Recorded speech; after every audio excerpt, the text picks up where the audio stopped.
પોરબંદરના માધવપુર ગામે અગાઉના મનદુખમાં એક જ પરિવારના 4 સભ્યોને માર મારવામાં આવ્યો હતો, જેને સારવાર માટે પોરબંદરની ભાવસીજી સરકારી હોસ્પિટલ ખાતે લાવવામાં આવ્યા હતા.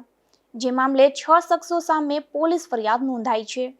માધવપુરની ખાવડા સીમ વિસ્તારમાં રહેતા અને મજૂરી કામ કરતા ઇમ્તિયાઝ આમીન જોખિયા નામના યુવાને એવી પોલીસ ફરિયાદ નોંધાવી છે કે તેના મોટા બાપા હાસમભાઈ કાસમભાઈ જોખિયાની પુત્રી શહેનાઝે 1.5 વર્ષ પહેલા તેના ઘરે ગળાફાંસો ખાઈને આપઘાત કરી લીધો હતો અને તે બનાવમાં શહેનાઝે ફરિયાદીના ભાઈ ઇસ્માઇલ સાથે આડા સંબંધ હોય તેવું મોટા બાપા હાસમના ઘરનાને શંકા હોવાથી ફરિયાદી ઇમ્તિયાઝ અને તેના ભાઈ ઇસ્માઇલ સાથે માથાકૂટ ઝઘડો અને મનદુખ ચાલતા હતા.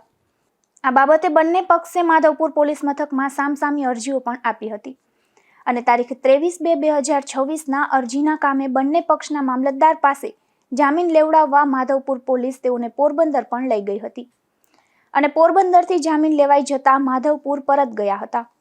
ખાયડા સીમમાં ફરિયાદી રહેતો હતો અને તેથી તેનું બાઇક માધવપુરના મોટા જાપા પાસે મૂક્યું હતું.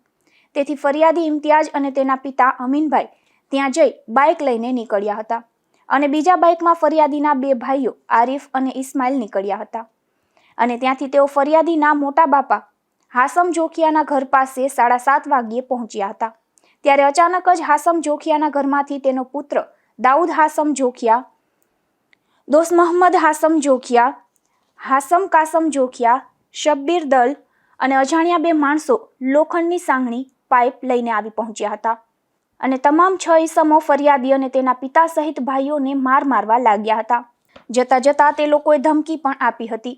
હાલ આ ચારેયને પોરબંદરની ભાવસીજી હોસ્પિટલમાં દાખલ કરવામાં આવ્યા છે, જેમાં 2ને ફ્રેક્ચર જેવી ઈજા તો એક હજુ બેભાન છે. ત્યારે અગાઉના મંદુખમાં સાંગણી અને લોખંડના પાઇપ વડે મારનાર દાઉદ હાસમ જોખિયા, દોસ્ત મોહમ્મદ હાસમ જોખિયા, હાસમ કાસમ જોખિયા, શબ્બીર દલ અને એ અજાણ્યા ઈસમો સામે ફરિયાદ નોંધાઈ છે. નિપુલ પોપટ સાથે અશોક થાનકી, ગુજરાત ન્યૂઝ, પોરબંદર.